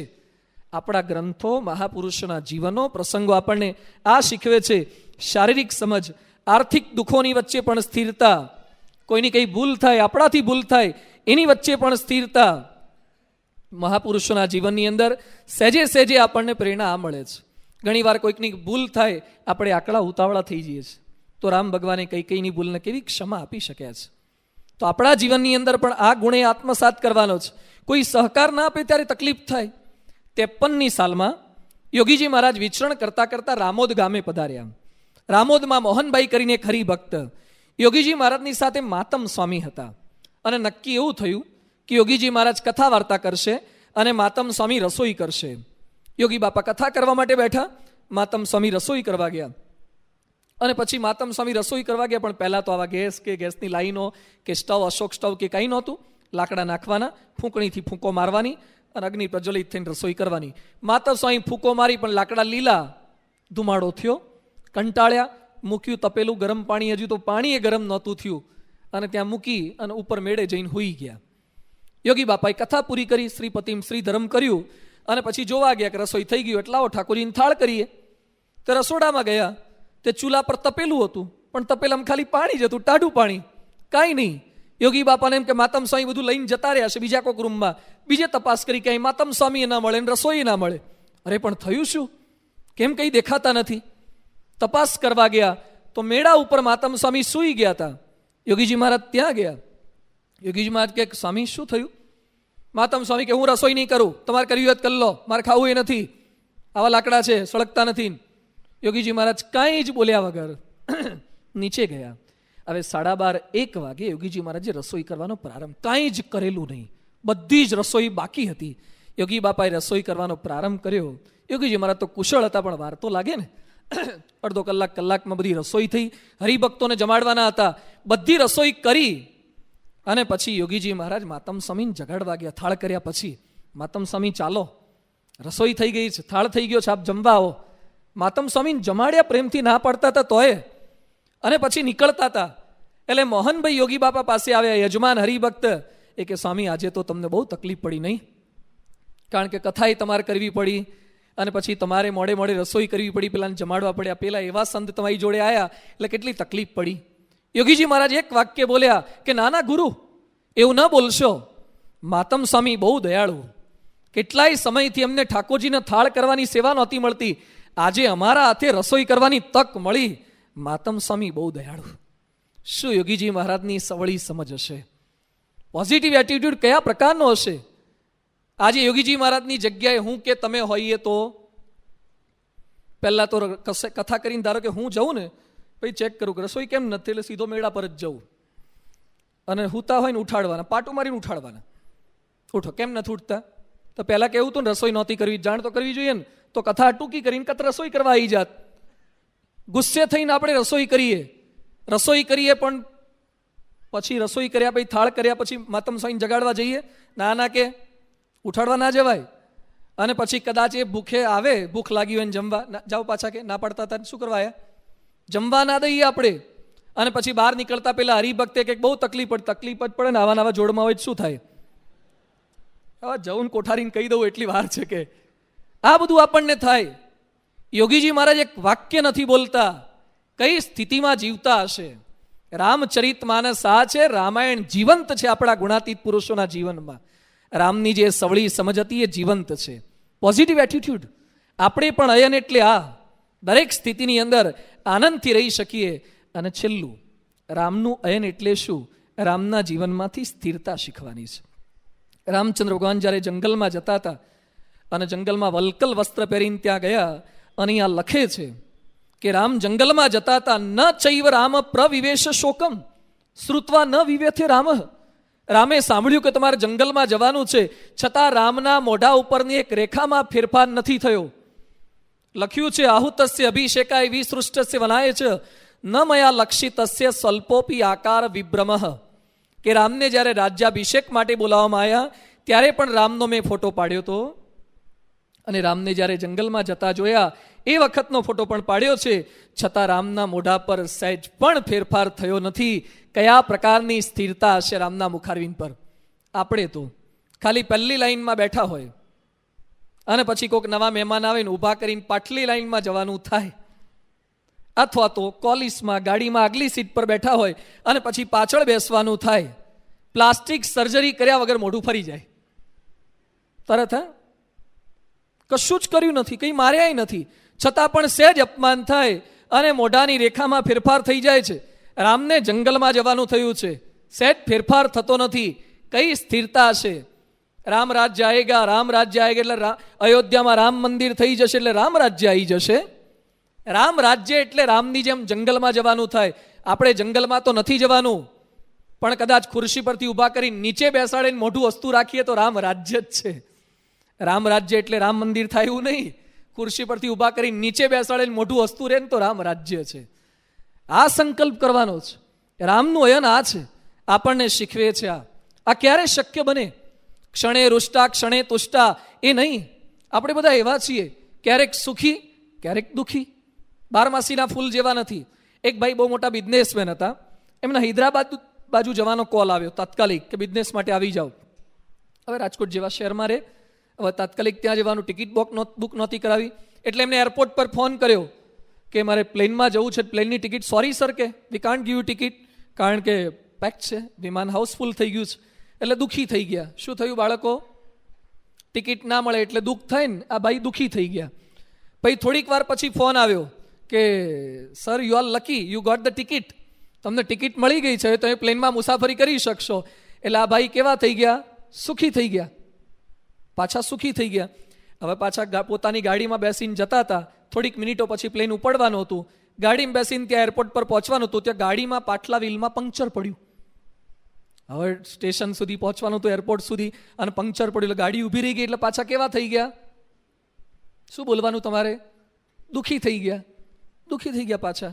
હવે કઈ રીતે જવું? એટલે ત્યાં એક રિક્ષાવાળો મળ્યો, એ કે સર કે ચિંતા ના કરો, તમને લઈ જાઉં. લિફ્ટ આપી, બેસાડી દીધા, અને પાછે સામે એરપોર્ટ દેખાવા માંડ્યું. એટલે શું થઈ ગયા? પાછા સુખી થઈ ગયા કે વાહ કેવા એરપોર્ટ દેખાવે, વાંધો નહીં આવે. અને ત્યાં એરપોર્ટ આવવાનું જતું નજીક જ 1-8 કિલોમીટર જેવું કંઈક હશે, ત્યાં વચ્ચે ફાટક પડી ગયું. એટલે પાછા શું થઈ ગયા? દુઃખી થઈ ગયા. ટ્રેન આવતી હતી એટલે દુઃખી થઈ ગયા પાછા. અને પેલો રિક્ષાવાળો કે સાહેબ ચિંતા ના કરો, મને છે ને અંડરબ્રિજ વાળો રસ્તો ખબર છે, કે તમને નીચેથી લઈ જઈશ, ગરનાળાની નીચેથી. એટલે નીચેથી લઈ ગયો, પાછું દેખાયું એરપોર્ટ. એટલે પાછા શું થઈ ગયા?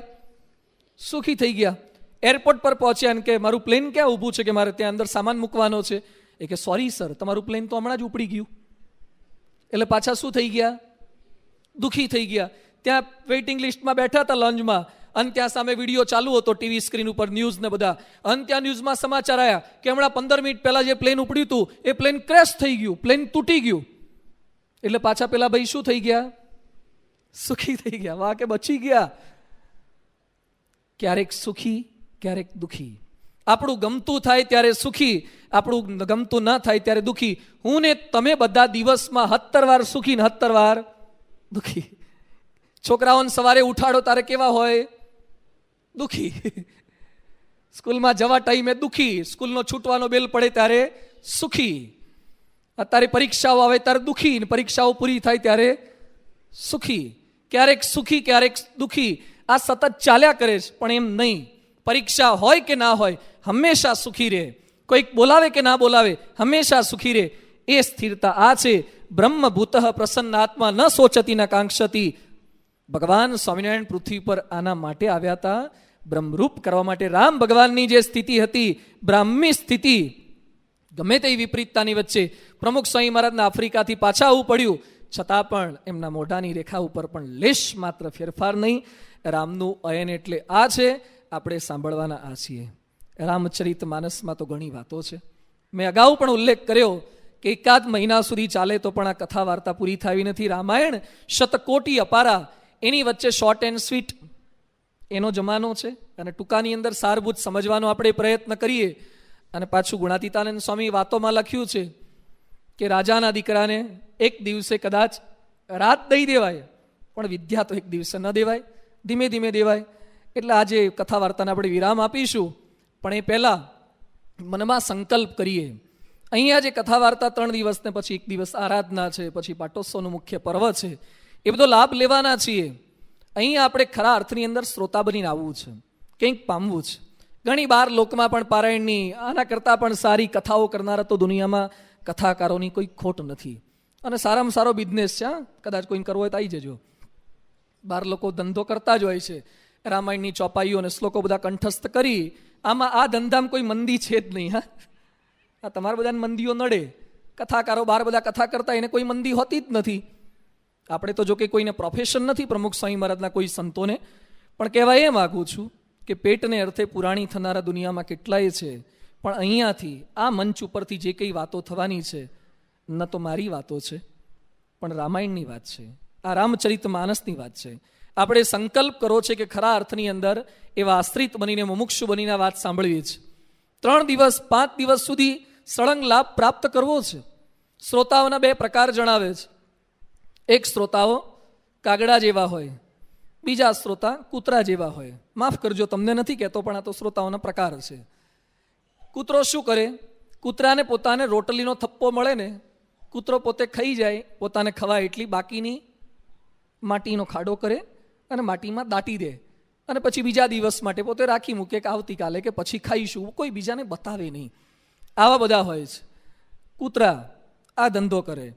અને કાગડો શું કામ કરે? કાગડો પોતાને ખબર પડે કે આમના લગ્ન છે ને રિસેપ્શન છે ને હમણાં છેલ્લે વાઇન્ડ અપ થશે ને એઠવાડ બહાર નાખશે, એટલે કાગડો કા કા કા કા કરી મૂકે, આખી નાત ભેગી કરી દે, અને બધા સમાજમાંથી એના 24નો સમાજને, 22નો સમાજને, 17નો સમાજને, જેટલા કંઈ સમાજ હોય એ બધામાંથી બધાને જાણ કરી દે, એટલે બધા કાગડા એક સાથે આવી જાય. શ્રોતાના બે પ્રકાર છે. આપણે કયા પ્રકારના બનવાનું સમજાય છે? કાગડા જેવા આમ નહીં થવાનું, પણ કાગડા જેવા શ્રોતા બનવાનું. આવતીકાલે કથામાં આવીએ ત્યાં સુધી આપણી પાસે લગભગ 23 થી 24 કલાક છે. આપણે કા કા કરવાનું છે. કાકા એટલે SMS થઈ શકે છે, બરાબર? ઇટ્સ એ કાકા, વન ટાઈપ ઓફ કાકા. મોબાઈલ થઈ શકે છે. કદાચ આના કરતાં વધારે સંખ્યામાં આવશો, મારે જે બોલવાનું છે એ જ હું બોલવાનો છું. ઓડિયન્સ સાથે આપણને કોઈ નિસ્બત નથી, પણ આપણે જ્યારે પ્રમુખ સ્વામી મહારાજના બન્યા છીએ, આપણા યોગમાં પ્રત્યેક વ્યક્તિને લાવવી જ. હું તો પહેલી વાર આ મંદિરમાં, અમે રોડ પરથી ઘણી વાર નીકળ્યા, પણ બોરસદ મંદિરના દર્શન જ પહેલી વાર મને થયા, અને આવવાનું પહેલી વાર થયું, પણ અદ્ભુત, આખું ખૂબ સુંદર. અમારા રાજકોટમાં બી જગ્યા હોય તો લેન્ડસ્કેપ ને બધું બહુ સરસ થાય. એટલે આટલું સુંદર સ્થાન છે, સ્વામીજી આટલું સુંદર સ્થાન આપ્યું છે. પણ હવે સંકલ્પ કરવાનો. અમે રિલાયન્સમાં ગયા હતા, મુકેશ અંબાણી બધાની ચેમ્બર છે, એ લોકોની ચેમ્બરમાં એક વાક્ય લખેલું છે, પાપા કા સપના સબ કા માલ અપના. શું છે? પાપા કા સપના સબ કા માલ અપના. કે મારા બાપુજી ધીરુભાઈનું સપનું હતું, ધીરુભાઈ અંબાણીનું, દુનિયામાં જેટલો માલ હોય ને બધો આપણો જ હોય. Petrol, it's from Reliance. ગાડલા, ઓશિકાના cover, it's from Reliance. Fibre, it's from Reliance. Telecommunication system, it's from Reliance. બધું રિલાયન્સનું. શાકભાજી રિલાયન્સના મળે છે, બધું. કેટલું બધું આવે છે હવે તો, દરેક જગ્યાએ રિલાયન્સ માર્કેટ, મની કેર, એ બધું રિલાયન્સનું. અને બે દીકરા ભેગા થઈને મંડી પડ્યા છે. આખા ભારતમાં કેટલા સેક્ટરની અંદર એ લોકોએ રિલાયન્સને છવાઈ દીધું. જો ધીરુભાઈ અંબાણીના બે છોકરા ભેગા થઈ અને આખા ભારતના બધા માણસોને ધીરુભાઈ અંબાણીની ઝપટમાં લઈ શકતા હોય, તો પ્રમુખ સ્વામી મહારાજના બોરસદના આટલા છોકરાઓ ભેગા થઈને બોરસદને ઝપટમાં ના લઈ શકે? આપણે આટલા ભેગા થઈને બોરસદને સંદેશો ના પહોંચાડી શકીએ? નક્કી કરવું પડે. પાપા કા સપના, બાપા કા સપના, બોરસદ કા સમ માલ અપના. આપણા યુગમાં જેટલા આવે દરેકને વાત આપવી જ, દરેકને માલ આપવો જ. આપણી વાત સાચી જ, આપણો માલ સાચો જ. આપણે જે ભગવાન અને સંત મળ્યા છે એની વાત દરેક વ્યક્તિ સુધી પહોંચાડવી છે. વન મોર, એક વ્યક્તિને વિશેષ સંદેશો આપીએ, એ સંકલ્પ લઈને જઈએ. આવતીકાલથી પછીના દિવસોની અંદર હવે રામાયણની અંદર એક આદર્શ કુટુંબની કથા આવે છે. આજે મેં થોડીક વાતો રામના અયન સંબંધી કરી છે. આવતીકાલથી રામનું જે કુટુંબ, ઘણાને એમ લાગે રામાયણ એટલે રામની કથા પણ આપણે સાથે સાથે લેતા જઈએ છીએ, પણ ખાલી બહારના કથાકારોની જેમ રડાવા હસાવાની કેવળ એ જ વાતો નથી, પરંતુ એક આદર્શ કુટુંબ કેવું હોય. તમારી આજુબાજુવાળાને કહેજો કે શાંતિથી જીવવું હોય ને તો આવતીકાલ રામાયણની પારાયણ સાંભળવા આવે. શાંતિથી ઘરમાં બૈરા જોડે કે ઘરમાં દીકરા જોડે રામાયણના દીકરા કેવા હોય, રામાયણની વહુઓ કેવી હોય, રામાયણની સાસુ કેવી હોય, રામાયણના પતિ, રામાયણની પત્નીઓ કેવી હોય, એની આવતીકાલે વાતો કરવાનો છું. રામાયણનું આદર્શ કુટુંબ કેવું હોય, કયા પ્રકારથી એ લોકો જીવન જીવે છે, અને એની વચ્ચે કેવી શાંતિથી જીવી ગયા. એટલે લોકોના મનમાં રહે છે કે રામ રાજ્ય આવે તો સારું. એ રામ રાજ્યની, રામાયણને આદર્શ કુટુંબની વાતો આવતીકાલે કરીશું. શ્રી સ્વામિનારાયણ ભગવાનની જય. સ્વામિનારાયણ.